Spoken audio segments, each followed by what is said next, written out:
Today this is live video channel. Today we're going to continue the Bible reading series. We left off, basically finished the book of Genesis live, and now we're going to go into the book of Exodus. So we're going to move into the book of Exodus live, and I'm also going to leave comments down below and, maybe create a playlist on the channel for the book of Exodus and also the book of Genesis, and also be leaving a link down in case you guys want to buy the book. Just going to leave a little quick link. Other than that, let's hop right in. So Exodus, the Israelites oppressed. These are the names of the sons of Israel who went to Egypt with Jacob, each with his family: Reuben, Simeon, Levi, and Judea, Issachar, Zebulun, and Benjamin, Dan and Naphtali, Gad and Asher. The descendants of Jacob numbered 70 in all. Joseph was already in Egypt. Now Joseph and all his brothers and all that generation died, but the Israelites were exceedingly fruitful. They multiplied greatly, increased in numbers, and became so numerous that the land was filled with them.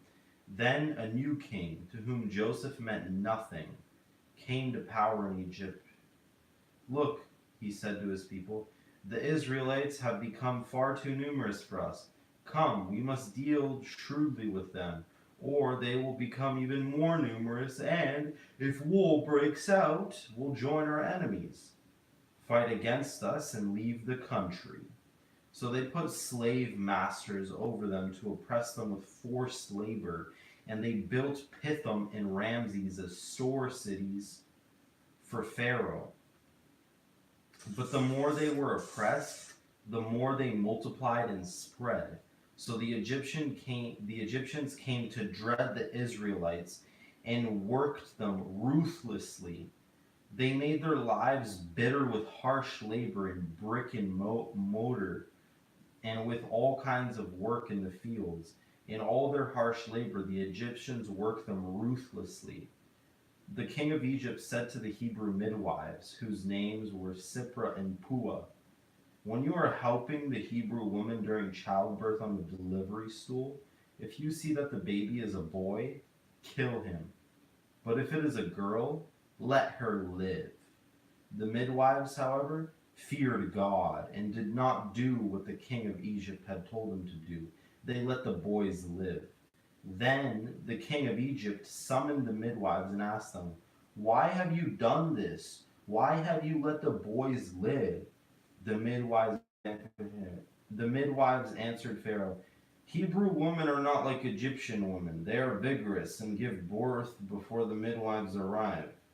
So God was kind to the midwives, and the people increased and became even more numerous. And because the midwives feared God, he gave them families of their own. Then Pharaoh gave this order to all his people: "Every Hebrew boy that is born you must throw into the Nile, but let every girl live." The birth of Moses. Now a man of the tribe of Levi married a Levite woman, and she became pregnant and gave birth to a son. When she saw that he was a fine child, she hid him for 3 months. But when she could hide him no longer, she got a papyrus basket for him and coated it with tar and pitch. Then she placed the child in it and put it among the reeds along the bank of the Nile. His sister stood at a distance to see what would happen to him. Then Pharaoh's daughter went down to the Nile to bathe, and her attendants were walking along the riverbank. She saw the basket among the reeds and sent her female slave to get it. She opened it and saw the baby. "Meow, meow." He was crying, and she felt sorry for him. "This is one of the Hebrew babies," she said. Then his sister asked Pharaoh's daughter, "Shall I go and get one of the Hebrew women to nurse the baby for you?" "Yes, go." she answered. So the girl went and got the baby's mother. Pharaoh's daughter said to her, "Take this baby and nurse him for me, and I will pay you." So the woman took the baby and nursed him. When the child grew older, she took him to Pharaoh's daughter, and he became her son. She named him Moses, saying, "I drew him out of the water." Moses flees to Midian. One day after Moses had grown up, he went out to where his own people were and watched them at their hard labor. He saw an Egyptian beating a Hebrew, one of his own people. Looking this way and that and seeing no one, he killed the Egyptian and hid him in the sand. The next day he went out and he saw two Hebrews fighting. He asked the one in the wrong, "Why are you hitting your fellow Hebrew?" The man said, "Who made you ruler and judge over us? Are you thinking of killing me as you killed the Egyptian?" Then Moses was afraid and thought, "What I did must have become known." When Pharaoh heard of this, he tried to kill Moses, but Moses fled from Pharaoh and went to live in Midian, where he sat down by a well. Now a priest of Midian had 7 daughters, and they came to draw water and filled the troughs to water their father's flock. Some shepherds came along and drove them away, but Moses got up and came to their rescue and watered their flock. When the girls returned to Reuel, their father, he asked them, "Why have you returned so early today?" They answered, "An Egyptian rescued us from the shepherds. He even drew water for us and watered the flock." "And where is he?" Reuel asked his daughters. "Why did you leave him? Invite him to have something to eat." Moses agreed to stay with the man, who gave his daughter Zipporah to Moses in marriage. Zipporah gave birth to a son, and Moses named him Gershom, saying, "I have become a foreigner in a foreign land." During that long period, the king of Egypt had died. The Israelites groaned in their slavery and cried out, and their cry for help because of their slavery went up to God. God heard their groaning, and he remembered his covenant with Abraham, with Isaac, and with Jacob. So God looked on the Israelites and was concerned about them. Moses in the burning bush. Now Moses was tending the flock of Jethro, his father-in-law, the priest of Midian, and he led the flock to the far side of the wilderness and came to Horeb, the mountain of God. There the angel of the Lord appeared to him in flames of fire from within a bush. Moses saw that though the bush was on fire, it did not burn up. So Moses thought, "I will go over and see this strange sight, why the bush does not burn up."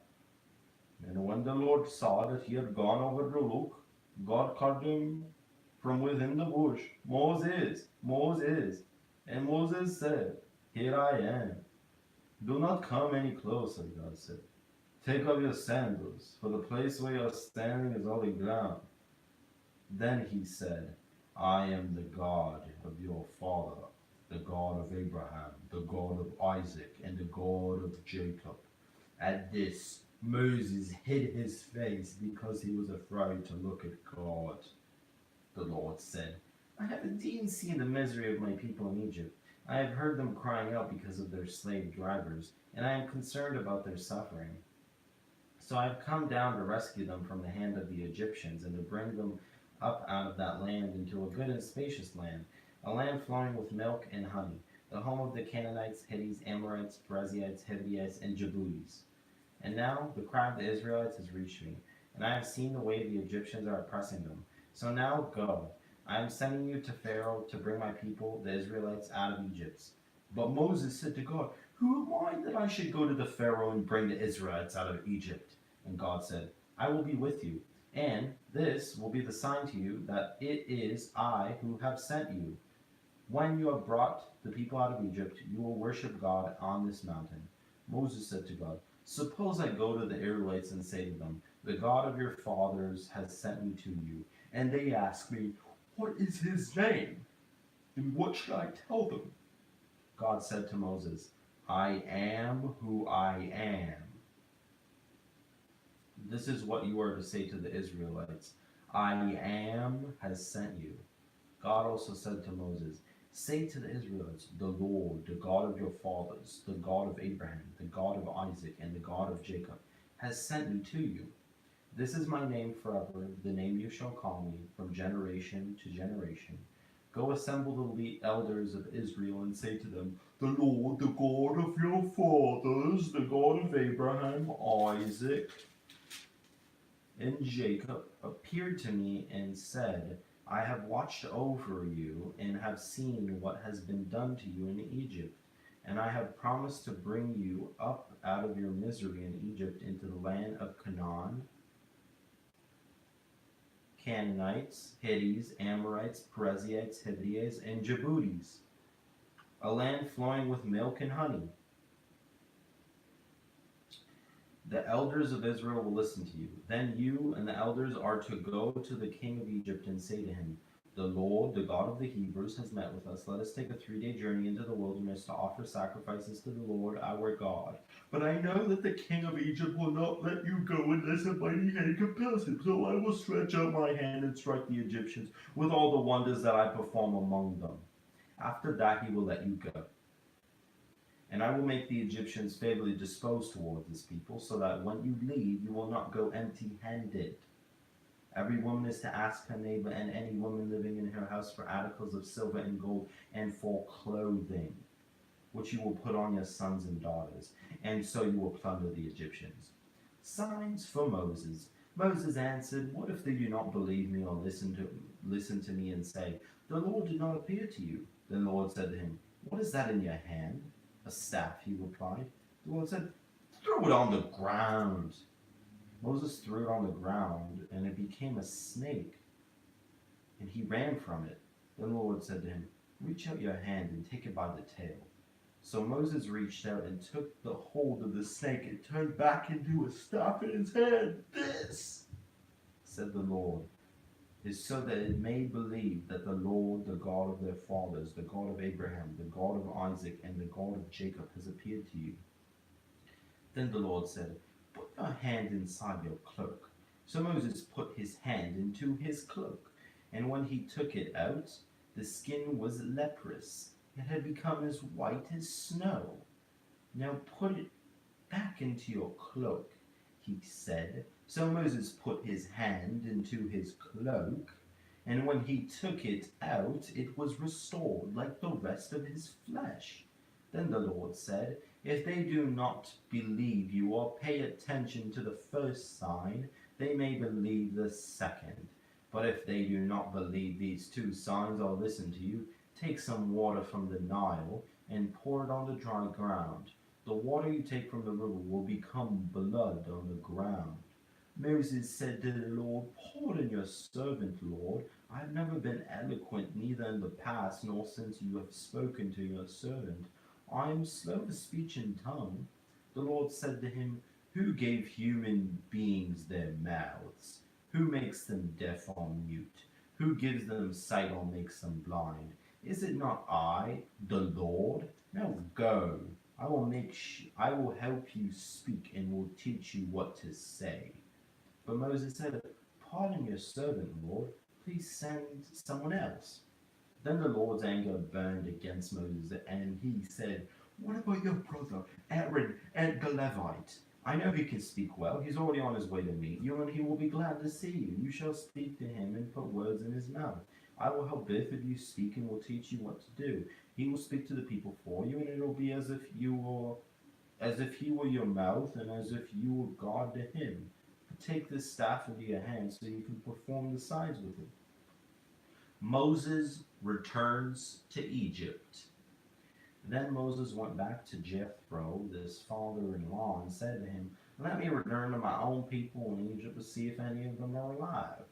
Jethro said, go, and I wish you well. Now the Lord had said to Moses and Midian, go back to Egypt, for all those who wanted to kill you are dead. So Moses took his wife and sons, put them on a donkey, They started back to Egypt, and he took the staff of God in his hand. The Lord said to Moses, "When you return to Egypt, see that you perform before Pharaoh all the wonders I have given you the power to do. But I will harden his heart so that he will not let the people go.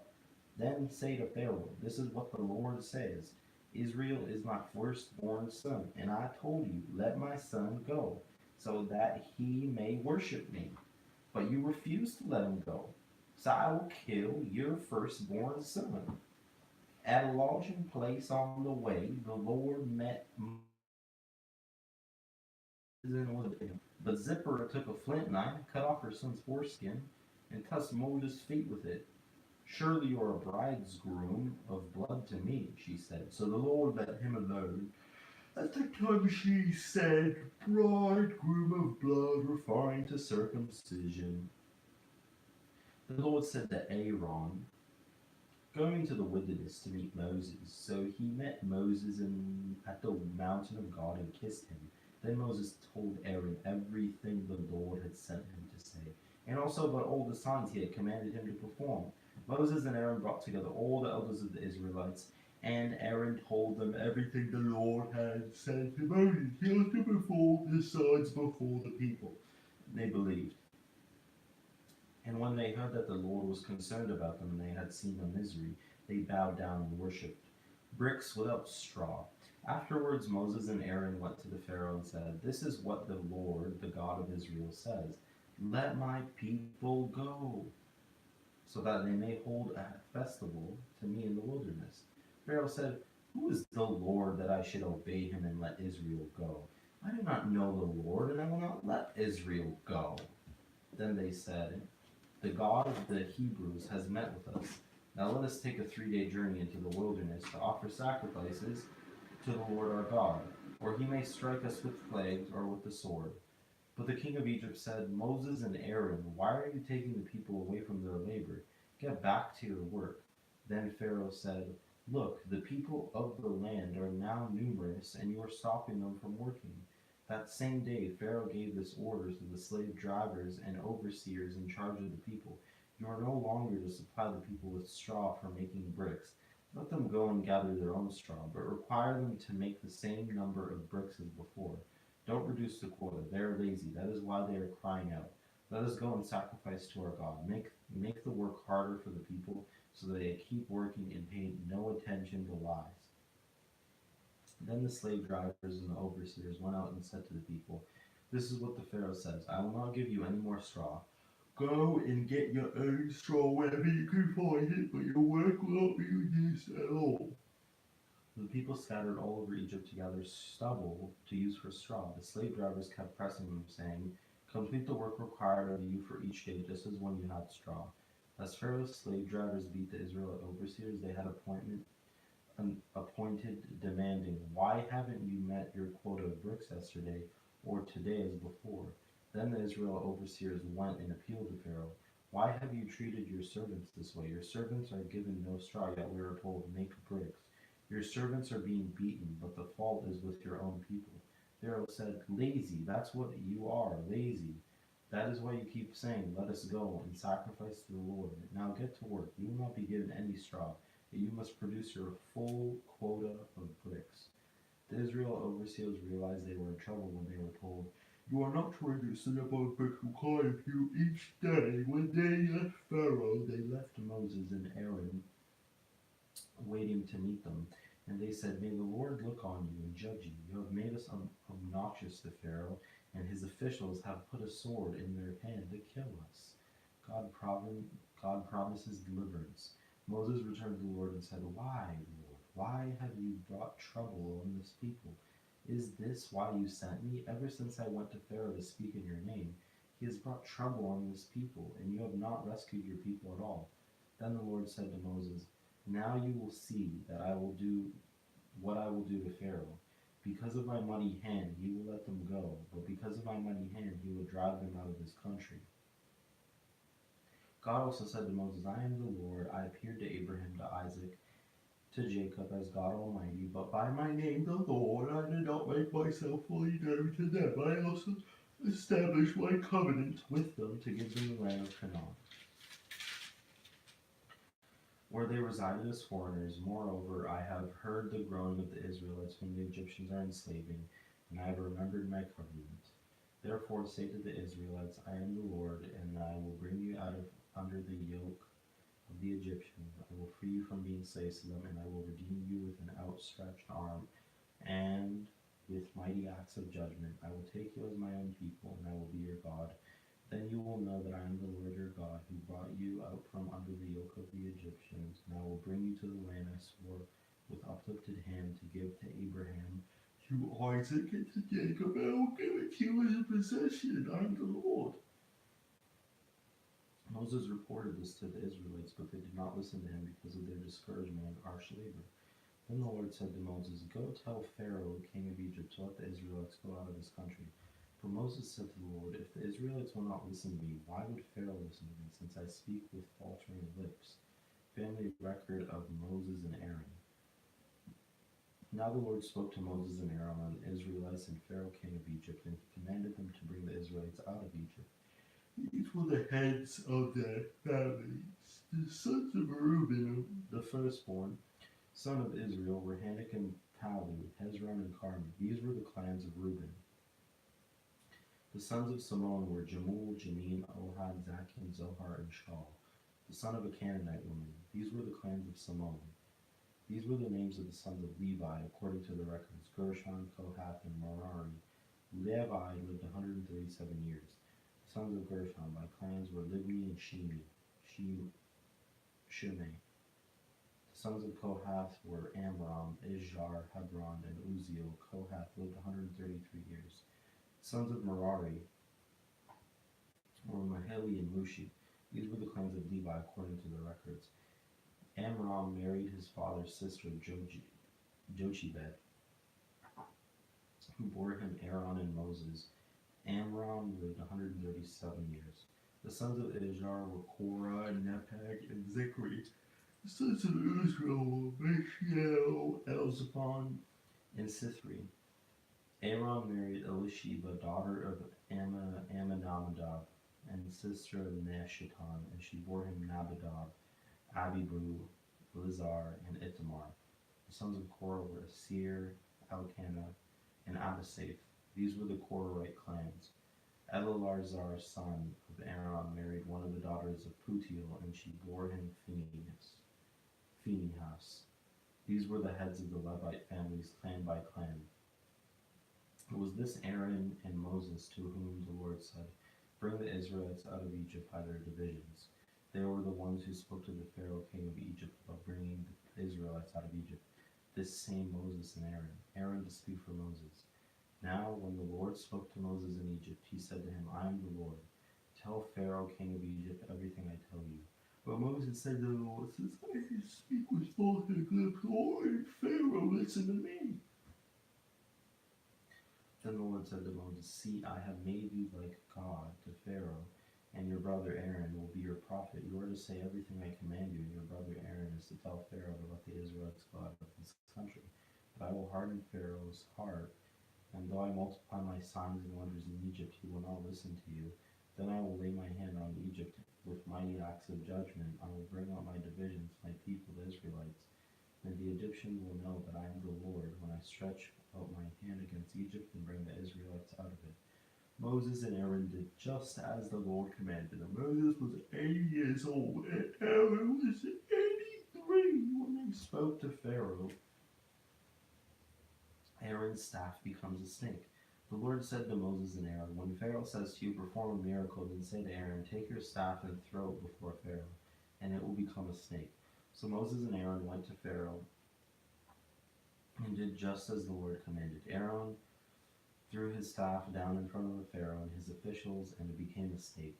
Pharaoh then summoned wise men and sorcerers, and the Egyptian magicians also did the same things by their secret arts. Each one threw down his staff, and it became a snake. But Aaron's staff swallowed up their staffs. Yet Pharaoh's heart became hard, and he would not listen to them. Just as the Lord said, the plague of blood. Then the Lord said to Moses, Pharaoh's heart is unyielding. He refuses to let the people go. Go to Pharaoh in the morning as he goes up to the river. Confront him on the bank of the Nile. And take in your hand the staff that was changed into a stake, and then say to him, the Lord, the God of the Hebrews, has sent me to say to you, let my people go, so that they may worship me in the wilderness. But until now you have not listened. This is what the Lord says. By this you will know that I am the Lord. With the staff that is in my hand I will strike the water of the Nile, and it will be changed into blood. The fish in the Nile will die, and the river will stink. The Egyptians will not be able to drink its water.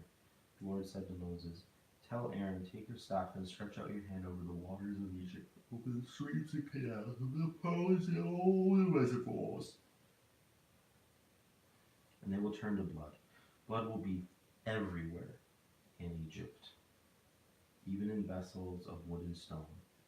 Moses and Aaron did just as the Lord had commanded. He raised his staff in the presence of Pharaoh and his officials and struck the water of the Nile. All the water was changed into blood. The fish in the Nile died, and the river smelled so bad that the Egyptians could not drink its water. Blood was everywhere in Egypt. But the Egyptian magicians did the same things by their secret arts, and Pharaoh's heart became hard. He would not listen to Moses and Aaron, just as the Lord had said. Instead, he turned and went into his palace, and did not take even this to heart. And all the Egyptians dug along the Nile to get drinking water, because they cannot drink the water of the river. The plague of frogs. 7 days passed after the Lord struck the Nile. Then the Lord said to Moses, go to Pharaoh and say to him, this is what the Lord says. Let my people go, so that they may worship me. If you refuse to let them go, I will send a plague of frogs on your whole country. The Nile will teem with frogs. They will come up into your palace and your bedroom, and onto your bed, into the houses of your officials, and on your people, and into your ovens and kneading troughs. The frogs will come up on you and your people and all your officials. Then the Lord said to Moses, tell Aaron, stretch out your hand with your staff over the streams and canals and ponds, and make frogs come up on the land of Egypt. So Aaron stretched out his hand over the waters of Egypt, and the frogs came up and covered the land. But the magicians did the same thing by their secret arts. They also made frogs come up on the land of Egypt. Pharaoh summoned Moses and Aaron and said, pray to the Lord to take the frogs away from me and my people, and I will let your people go to offer sacrifices to the Lord. Moses said to Pharaoh, I leave to you the honor of setting the time for me to pray for you and your officials and your people, that you and your houses may be rid of the frogs, except for those that remain in the Nile. Tomorrow, Pharaoh said. Moses replied, it will be as you say, so that you may know there is no one like the Lord our God. The frogs will leave you and your houses, your officials and your people, and they will remain only in the Nile. After Moses and Aaron left Pharaoh, Moses cried out to the Lord about the frogs he had brought upon Pharaoh. The Lord did what Moses asked. The frogs died in the houses, in the courtyards, and in the field. They were piled in the heaps, and the land reeked of them. But when Pharaoh saw that there was relief, he hardened his heart and would not listen to Moses and Aaron, just as the Lord had said. The plague of gnats. Then the Lord said to Moses, tell Aaron, stretch out your staff and strike the dust of the ground, and throughout the land of Egypt the dust will become gnats. They did this, and when Aaron stretched out his hand with the staff and struck the dust of the ground, gnats came on people and animals. All the dust throughout the land of Egypt became gnats. But when the magicians tried to produce gnats by their secret arts, they could not. Since the gnats were on people and animals everywhere, the magician said to Pharaoh, this is the finger of God. But Pharaoh's heart was hard, and he would not listen, just as the Lord had said. The plague of flies. Then the Lord said to Moses, get up early in the morning and confront Pharaoh as he goes to the river, and say to him, this is what the Lord says, let my people go, so that they may worship me. And if you do not let my people go, I will send swarms of flies on you and your officials, and on your people and to your houses. The houses of the Egyptians will be full of flies, even the ground will be covered with them. But on that day I will deal differently with the land of Goshen, where my people live. No swarms of flies will be there, so that you will know that I, the Lord, am in this land. I will make a distinction between my people and your people. This time will go tomorrow. And the Lord did this. Then swarms of flies poured into Pharaoh's palace and into the houses of his officials throughout Egypt. The land was ruined by the flies. Then Pharaoh summoned Moses and Aaron and said, "Go sacrifice to your God here in the land." But Moses said, "That would not be our right. The sacrifices we offer to the Lord our God would be detestable to the Egyptians. If we offer sacrifices that are detestable in their eyes, will they not stone us? We must take a 3-day journey into the wilderness to offer sacrifices to the Lord our God, as he commands us." Pharaoh said, "I will let you go to offer sacrifice to the Lord your God in the wilderness, but you must not go very far. Now pray for me." Moses answered, "As soon as I leave you, I will pray to the Lord, and tomorrow the flies will leave Pharaoh and his officials and his people. Only let Pharaoh be sure that he does not act deceitfully again by not letting the people go to offer sacrifices to the Lord." Then Moses left Pharaoh and prayed to the Lord, and the Lord did what Moses asked. The flies left Pharaoh and his officials and his people. Not a fly remained. But this time also Pharaoh hardened his heart and would not let the people go. The plague on the livestock.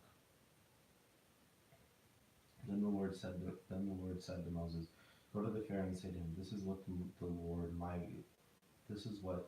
Lord, the God of the Hebrews, says: Let my people go so that they may worship me. If you refuse to let them go and continue to hold them back, the hand of the Lord will bring a terrible plague on your livestock in the field, on your horses, donkeys, and camels, and on your cattle, sheep, and goats. But the Lord will make a distinction between the livestock of Israel and that of Egypt, so that no animal belonging to the Israelites will die." The Lord set a time and said, "Tomorrow the Lord will do this in the land." And the next day the Lord did it. All the livestock of the Egyptians died, but not one animal belonging to Israelites died. Pharaoh investigated and found that not even one of the animals of the Israelites had died, yet his heart was unyielding, and he would not let the people go. The plague of boils. Then the Lord said to Moses and Aaron, "Take handfuls of soot from a furnace." Moses tossed it into the air in the presence of the Pharaoh. "It will become fine dust over the whole land of Egypt, and festering boils will break out on people and animals throughout the land." So they took soot from a furnace and stood before Pharaoh. Moses tossed it into the air, and festering boils broke out on people and animals. The magicians could not stand before Moses because of the boils that were on them and on all the Egyptians. But the Lord hardened Pharaoh's heart, and he would not listen to Moses and Aaron, just as the Lord had said to Moses. The plague of hail. Then the Lord said to Moses, "Get up early in the morning, confront Pharaoh, and say to him, this is what the Lord, the God of the Hebrews, says: Let my people go, so that they may worship me.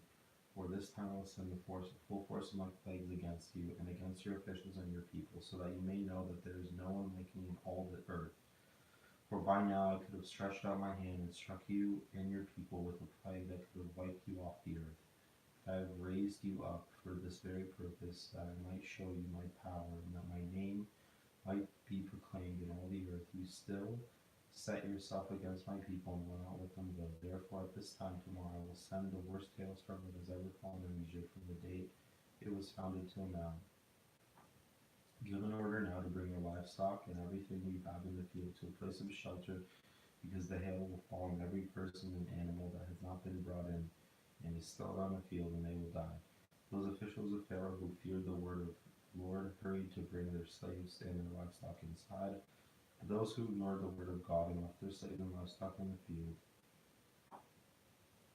Then the Lord said to Moses, "Stretch out your hand toward the sky, so that the hail will fall all over Egypt, and on people, and on animals, and on everything growing in the fields of Egypt."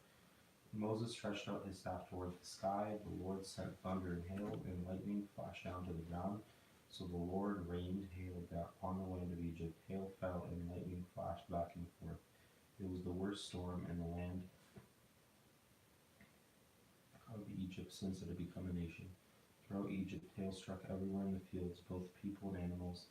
It beat down everything growing in the fields and stripped every tree. The only place it did not hail was the land of Goshen, where the Israelites lived. Then Pharaoh summoned Moses and Aaron. "This time I have sinned," he said to them. The Lord is in the right, and I and my people are in the wrong. Pray to the Lord, for we have enough thunder and hail. I will let you go. You don't have to stay any longer. When I have gone out of the city, I will spread out my hands in the prayer of the Lord. The thunder will stop, and there will be no more hail. So you will know that the earth is the Lord's. But I know that you and your officials too do not fear the Lord God. Flax and barley were destroyed, since the barley had it, and the flax was in bloom. The wheat and spelt, however, were not destroyed, because they ripened later. Then Moses left Pharaoh and went out to the city. He spread out his hand towards the Lord. The thunder and hail stopped, and the rain no longer poured down on the land. When Pharaoh saw that the rain, hail, and thunder had stopped, he sinned again. He and his officials hardened their hearts. So Pharaoh's heart was hard, and he would not let the Israelites go, just as the Lord said through Moses. The plagues of the locusts. Then the Lord said to Moses, Go to the Pharaoh, for I have hardened his heart and the hearts of his officials, so that I may perform these signs of mine among them, that you may tell your children and grandchildren how I dealt harshly with the Egyptians, and how I performed my signs among them, and that you may know that I am the Lord. So Moses and Aaron went to Pharaoh and God, and said to him, This is what the Lord, the God of the Hebrews, says. How long will you refuse to humble yourself before me? Let my people go, so that they may worship me. If you refuse to let them go, I will bring locusts into your country tomorrow. They will cover the face of the ground, so that it cannot be seen. They will devour what little you have left after the hail, including every tree that is growing in your fields. They will fill your house and those of all your officials and the Egyptians, something neither your parents nor your ancestors have ever seen from the day they settled in this land till now. Then Moses turned and left Pharaoh. Pharaoh's officials said to him, How long will this man be a snare to us? Let the people go, so that they may worship the Lord their God. Do you not realize that Egypt is ruined? Then Moses and Aaron were brought back to Pharaoh. Go worship the Lord their God, he said, but tell me who will be going. Moses answered, We will go with our young and our old, with our sons and our daughters, with our flocks and herds, because we are to celebrate a festival to the Lord. Pharaoh said, The Lord be with you. If I let you go along with your women and children, clearly you have been on evil. No, have only the men and go and worship the Lord, since that's what you have been asking for. Then Moses and Aaron were driven out of Pharaoh's presence, and the Lord said to Moses, Stretch out your hand over Egypt, so that locusts swarm over the land and devour everything grown in the fields, everything left by the hail. So Moses stretched out his staff over Egypt, and the Lord made an east wind blow across the land all that day and all that night. By the morning the wind had brought the locusts. They invaded all Egypt and settled down in every area of the country in great numbers. Never before had there been such a plague, nor will there ever be again. They covered all the ground until it was black. They devoured all that was left after the hail, everything growing in the fields and the fruit on the trees. Nothing green remained on tree or plant in all the land of Egypt. Pharaoh quickly summoned Moses and said, I have sinned against the Lord your God and against you. Now forgive my sin once more, and pray the Lord your God to take this deadly plague away from you. Moses then left Pharaoh and prayed to the Lord, and the Lord changed the wind to a very strong west wind, which caught up locusts and carried them into the Red Sea. Now not a locust was left anywhere in Egypt. The Lord hardened Pharaoh's heart, and he would not let the Israelites go. Plague of darkness. Then the Lord said to Moses, Stretch out your hand toward the sky, so that the darkness spreads over Egypt, darkness that can be felt. So Moses stretched out his hand toward the sky, and total darkness covered all Egypt for 3 days. No one could see anyone else or move about for 3 days, yet all the Israelites had light in the places where they lived. Then Pharaoh summoned Moses and said, Go worship the Lord, even your women and children may go with you. Only leave your flocks and herds behind. Moses said, You must allow us to have sacrifices and burnt offerings to present to the Lord our God. Our livestock too must go with us. Not a hoof is to be left behind. We have to use some of them in worshiping the Lord our God, and until we get there, we will not know what we are to use to worship the Lord. But the Lord hardened Pharaoh's heart, and he was not willing to let them go. Pharaoh said to him, Get out of my sight, make sure you do not appear before me again. The day you see my face, you will die. Just as you say, Moses replied, I will never appear before you again. Now the Lord said to Moses, I will bring one more plague on Pharaoh in Egypt. After that, he will let you go from here. And when he does, he will drive you out completely. Tell the people that men and women alike are to ask their neighbors for articles of silver and gold. The Lord made the Egyptians favorably disposed toward the people, and Moses himself was highly regarded in Egypt by Pharaoh's officials and by the people. So Moses said, This is what the Lord says. About midnight it will go throughout Egypt. Every firstborn son in Egypt will die. The firstborn son of Pharaoh, who sits on the throne, the firstborn son of the female slave who is at her handmill,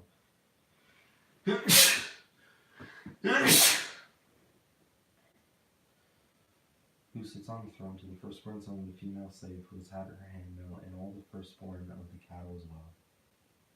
There will be loud wailing throughout Egypt, worse than there has ever been, or ever will be again. But among the Israelites not a dog will bark at any person or animal. Then you will know that the Lord makes a distinction between Egypt and Israel. All these officials of yours will come to me, bowing down before me and saying, Go you and all the people who follow you. After that I will leave. Then Moses, hot with anger, left Pharaoh. The Lord had said to Moses, Pharaoh will refuse to listen to you, so that my wonders may be multiplied in Egypt. Moses and Aaron performed all these wonders before Pharaoh, but the Lord hardened Pharaoh's heart, and he would not let the Israelites go out of his country. The Passover and the festival of unleavened bread. The Lord said to Moses and Aaron in Egypt, This month is to be for you the first month of your year. Tell the whole community of Israel that on the 10th day of this month, each man is to take a lamb for his family, one for each household. If any household is too small for a whole lamb, they must share one with their nearest neighbor. Having taken into account the number of people there are, you are to determine the amount of lamb needed in accordance with what each person will eat. The animals you choose must be year-old males without defect, and you may take them from the sheep or the goats. Take care of them until the 14th day of the month, when all the members of the community of Israel must slaughter them at twilight. Then they are to take some of the blood and put it on the sides and tops of the door frames of the house when they are to eat the lambs. That same night they are to eat the meat roasted over the fire along with bitter herbs and bread made without yeast. Do not eat the meat raw or boiled in water, but roasted over a fire with the head, legs, and internal organs. Do not leave any of it till morning. If some is left till morning, you must burn it. This is how you are to eat it, with your cloak tucked into your belt, your sandals on your feet, and your staff in your hand. Eat it in haste. It is the Lord's Passover. On that same night I will pass through Egypt and strike down every firstborn of both people and animals, and I will bring judgment on all the gods of Egypt. I am the Lord. The blood will be a sign for you on the houses where you are, and when I see the blood, I will pass over to you. No destructive plague will touch you when I strike Egypt. This is a day you are to commemorate. For the generations to come, you shall celebrate as a festival to the Lord, a lasting ordinance. For 7 days you are to eat bread made without yeast. On the first day, remove the yeast from your houses. Whoever eats anything with yeast in it from the first day through the 7th must be cut off from Israel. On the first day, hold a sacred assembly, and another one on the 7th day. Do not work at all in these days except to prepare food for everyone to eat. That is all you may do. Celebrate the festival of unleavened bread, because it was on this very day that I brought your divisions out of Egypt. Celebrate this day as a lasting ordinance for the generations to come. In the first month you are to eat bread made without yeast from the evening of the 14th day until the evening of the 21st day. For 7 days no yeast is to be found in your houses, and anyone, whether foreigner or native born, who eats anything with yeast, and it must be cut off from the community of Israel. Eat nothing made with yeast, wherever you live. You must eat unleavened bread. Then Moses summoned all the elders of Israel and said to them, Go at once and select the animals for your families and slaughter the Passover lamb. Take a bunch of hyssop, dip it into the blood of the basin, and put some of the blood on the top and on both sides of the door frame. None of you shall go to the door of your house until morning. When the Lord goes through the land to strike down the Egyptians, he will see the blood on the top and sides of the door frame, and it will not pass pass over that doorway, and he will not permit the destroyer to enter your house and strike you down. Obey these instructions as a lasting ordinance for you and your descendants when you enter the land of the God that the Lord will give you as he promised. Observe this ceremony, and when your children ask you, what does this ceremony mean to you, then tell them it is the Passover sacrifice to the Lord, who passed over the houses of the Israelites in Egypt and spared our homes when he struck down the Egyptians. Then the people bowed down and worshipped. The Israelites did just as the Lord commanded Moses and Aaron. At midnight the Lord struck down all the firstborn in Egypt, from the firstborn of Pharaoh, who sat on the throne, to the firstborn of the prisoner who was in the dungeon, and the firstborn of all the livestock as well. Pharaoh and all his officials and all the Egyptians bowed during the night, and there was a loud wailing in Egypt, for there was not a house without someone dead. The Exodus. During the night Pharaoh summoned Moses and Aaron and said, "Up, leave my people, you and the Israelites. Go worship the Lord you have requested. Take your flocks and herds, as you have said, and go, and also bless me." The Egyptian urged the people to hurry and leave the country, for otherwise, they said, we all will die. So the people took their dough before the yeast was added, and carried it out on their shoulders in kneading troughs wrapped in clothing. The Israelites did as Moses instructed, and asked the Egyptians for articles of silver and gold and for clothing. The Lord had made the Egyptians favorably disposed toward the people, and they gave them what they asked for. So they plundered the Egyptians. The Israelites journeyed from Ramses to Succoth. They were about 600,000 men on foot, besides women and children. Many other people went up with them, and also large droves of livestock, both flocks and herds. With the dough the Israelites had brought from Egypt, they baked loaves of unleavened bread. The dough was without yeast, because they had been driven out of Egypt and did not have time to prepare food for themselves. Now the length of time the Israelite people lived in Egypt was 430 years. At the end of the 430 years, to the very day, all the Lord's divisions left Egypt, because the Lord kept vigil that night to bring them out of Egypt. On this night, all the Israelites are to keep vigil to honor the Lord for the generations to come. Passover restrictions. The Lord said to Moses and Aaron, "These are the regulations for the Passover meal. No foreigner may eat it. Any slave you have brought may eat it after you have circumcised him, but a temporary resident or a hired worker may not eat it.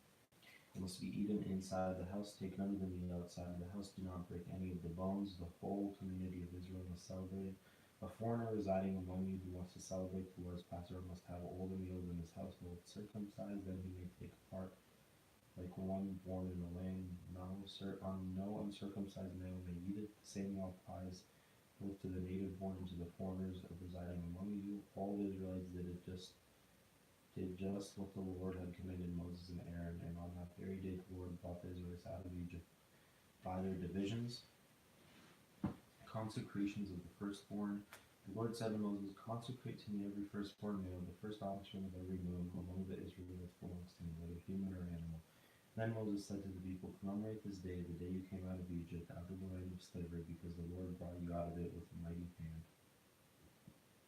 Eat nothing containing yeast. Today in the month of Aviv you are leaving, when the Lord brings you into the land of the Canaanites, Hittites, Amorites, Hivites, and Jebusites, the land he swore to your ancestors to give you, land flowing with milk and honey. You are to observe this ceremony in his mouth for 7 days. Eat bread made without yeast, and on the 7th day hold a festival to the Lord. Eat unleavened bread during those 7 days. Nothing with yeast is to be seen among you, nor shall any yeast be seen anywhere within your borders. On that day tell your son, I do this because of what the Lord did for me when I came out of Egypt. This observance will be for you like a sign on your hand and a reminder on your forehead that this law of the Lord is to be on your lips, for the Lord brought you out of Egypt with his mighty hand. You must keep his ordinance at the appointed time, year after year. After the Lord brings you into the land of the Canaanites and gives it to you, as he promised on oath, to you and your ancestors, you are to give over to the Lord the first offspring of every month, all the firstborn males of your livestock belong to the Lord. Redeem with a lamb every firstborn donkey, but if you do not redeem it, break its neck. Redeem every firstborn among your sons. In days to come, when your sons ask you, what does this mean? Say to him, with a mighty hand the Lord brought us out of Egypt, out of the land of slavery. When Pharaoh stubbornly refused to let us go, the Lord killed the firstborn of both people and animals in Egypt. This is why I sacrifice to the Lord the first male of offspring of every womb, and redeem each of my firstborn sons, and it will be like a sign on your hand and a symbol on your forehead that the Lord brought us out of Egypt with his mighty hand. Crossing the sea. When Pharaoh let the people go, God did not lead them on the road through the Philistine country, though that was shorter, for God said if they face war, they might change their mind and return to Egypt. So God led the people around by the desert road toward the Red Sea. The Israelites went up out of Egypt ready for battle. Moses took the bones of Joseph with him because Joseph had made the Israelites swear on an oath. He had said, God will surely come to your aid, and then you must carry my bones with you from this place. After leaving Succoth, they camped up at Edom on the edge of the desert. By day, the Lord went ahead of them in a pillar of cloud to guide them on their way, and by night in a pillar of fire to give them light, so that they could travel by day or night. Neither the pillar of cloud by day nor the pillar of fire by night left its place in front of the people. Then the Lord said to Moses, tell the Israelites to turn back and encamp near Pi-hahiroth, between Migdol and the sea. They are to encamp by the sea directly opposite Baal-zephon. Pharaoh will think the Israelites are wandering around the land in confusion, hemmed in by the desert, and I will harden Pharaoh's heart and he will pursue them. But I will gain glory for myself through Pharaoh and all his armies, and the Egyptians will know that I am the Lord. So the Israelites did this. When the king of Egypt was told that his people had fled, Pharaoh and his officials had changed their minds about them and said, what have we done? We have let the Israelites go and have lost their services. So he had his chariot made ready and took his army with him. He took 600 of the best chariots, along with all the other chariots of Egypt, with officers over all of them. The Lord hardened the heart of the Pharaoh king of Egypt, so that he pursued the Israelites who were marching up boldly. The Egyptians, all Pharaoh's horses and chariots, horsemen and troops, pursued the Israelites and overtook them as they camped by the sea near Pi-hahiroth, opposite Baal-zephon. As Pharaoh approached, the Israelites looked up and they were the Egyptians marching after them. They were terrified and cried out to the Lord. They said to Moses, was it because there was no graves in Egypt that you brought us through the desert to die? What have you done to us by bringing us out of Egypt? Didn't we say to you in Egypt, leave us alone, let us serve the Egyptians? It would have been better for us to serve the Egyptians than to die in the desert. Moses answered the people, do not be afraid. Stand firm and you will see the deliverance the Lord will bring you today. The Egyptians you see today will never see again. The Lord will fight for you. You only need to be still. Then the Lord said to Moses, why are you crying out to me? Tell the Israelites to move on. Raise your staff and stretch out your hand over the sea and divide the water so that the Israelites can go through the sea on dry ground. I will harden the hearts of the Egyptians so that they will go in after them, and I will gain glory through the Pharaoh and all his army. Through his chariots and his horsemen, the Egyptians will know that I am the Lord when I gain glory through Pharaoh, his chariots, and his horsemen. Then the angel of God who had been traveling in front of Israel's army withdrew and went behind them. The pillar of the cloud then also moved from in front and stood behind them, coming between the armies of Egypt and Israel. Throughout the night and cloud brought darkness to the night. Throughout the night and cloud brought darkness to the one side and light to the other side, so neither went near the other all night long. Then Moses stretched out his hand over the sea, and all that night the Lord drove the sea back with a strong east wind and divided it into dry land. The waters were divided, and the Israelites went through the sea on dry ground with a wall of water on their right and on their left. The Egyptians pursued them, and all Pharaoh's horses and chariots and horsemen followed them into the sea. During the last watch of the night, the Lord looked down from the pillar of fire and plowed at the Egyptian army and threw it into confusion. He jammed the wheels of their chariots so that they had difficulty driving, and the Egyptians said, let's get away from the Israelites. The Lord is fighting for them against Egypt.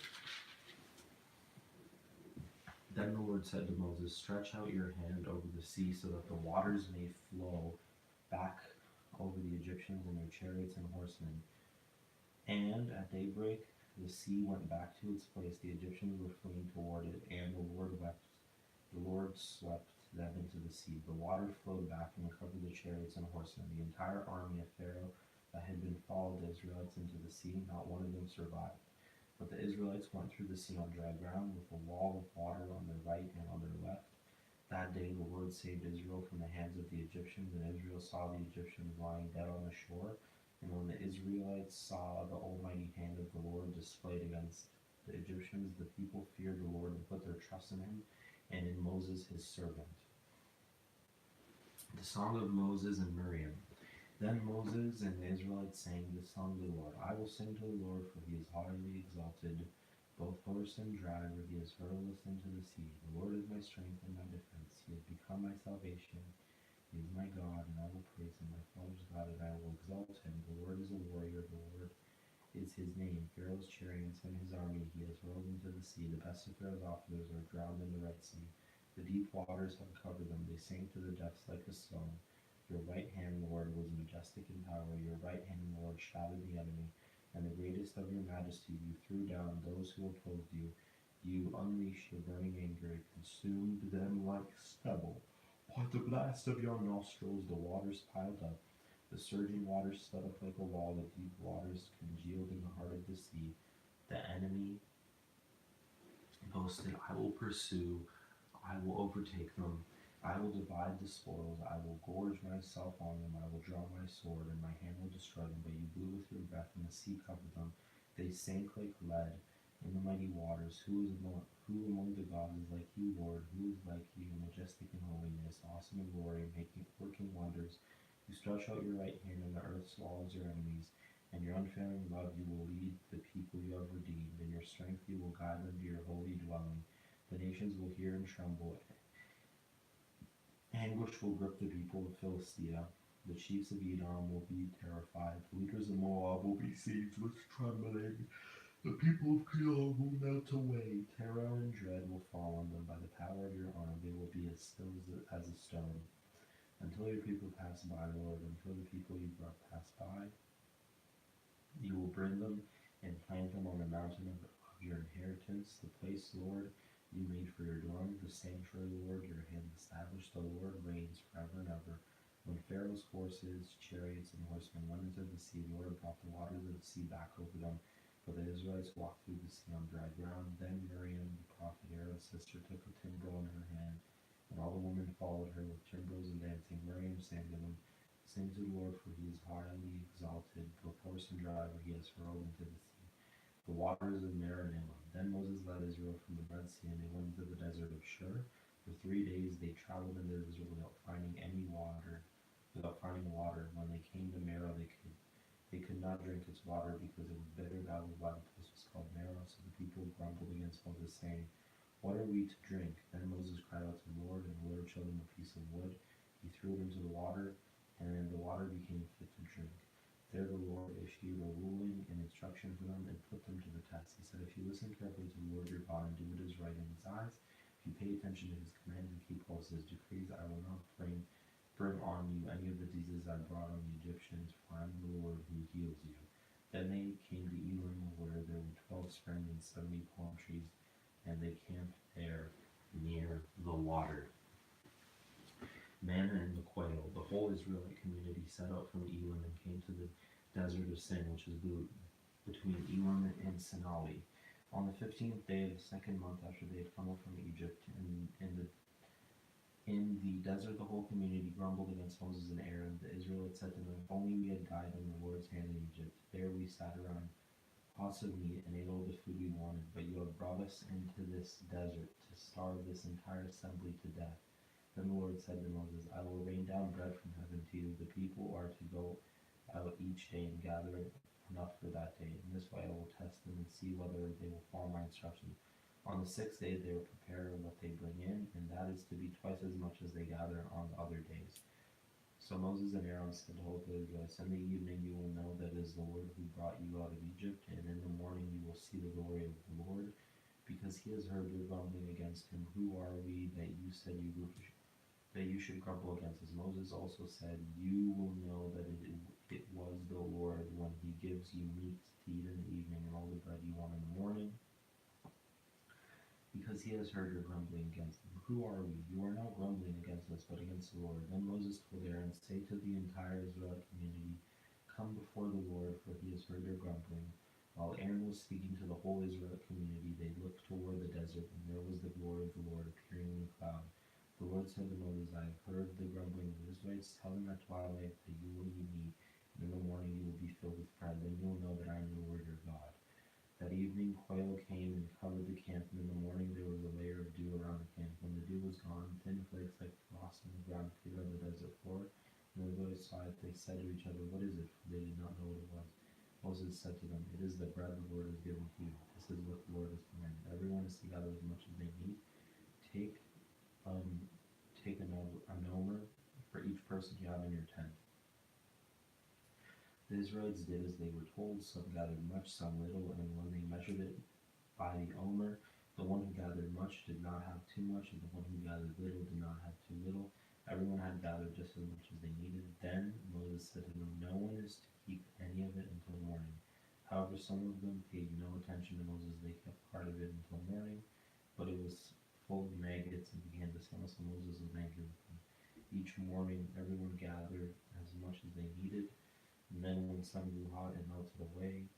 On the sixth day, they gathered twice as much, 2 omers for each person. The leaders of the community came and reported this to Moses. He said to them, this is what the Lord commanded. Tomorrow is to be the day of Sabbath rest, the holy Sabbath of the Lord. So bake what you want to bake and boil what you want to boil. Save whatever is left and keep it until the morning. So they saved it until the morning as Moses commanded, and it did not stink or get maggots in it. Eat it today, Moses said, because today is the Sabbath of the Lord. You will not find any of it on the ground today. 6 days you are to gather it, but on the 7th day of the Sabbath there will not be any. Nevertheless, some of the people went out on the 7th day to gather it, but they found none. Then the Lord said to Moses, how long will you refuse to keep my commands and my instructions? Bear in mind that the Lord has given you the Sabbath. That is why on the 6th day he gives you bread for 2 days. Everyone is to stay where they are on the 7th day. No one is to go out, so the people rested on the 7th day. The people of Israel called the bread manna. It was white like coriander seed and tasted like wafers made with honey. Moses said, this is what the Lord has commanded. Take an omer of manna and keep it for the generations to come, so they can see the bread I gave you to eat in the wilderness when I brought you out of Egypt. So Moses said to Aaron, take a jar and put an omer of manna in it, then place it before the Lord to be kept for the generations to come. As the Lord commanded Moses, Aaron put the manna with the tables of the covenant law so that it might be preserved. The Israelites ate manna 40 years until they came to a land that was settled. They ate manna until they reached the border of Canaan. An omer is 1/10 of an ephah. Alright guys, so we just reached an hour long. I'm going to end off at water from the rock, so 16, Exodus 16:23. I'm going to end off with water of the rock. That's my hour for Exodus, so if you guys enjoyed this live stream, I'm also going to be leaving comments down below. Hope you guys enjoyed this video.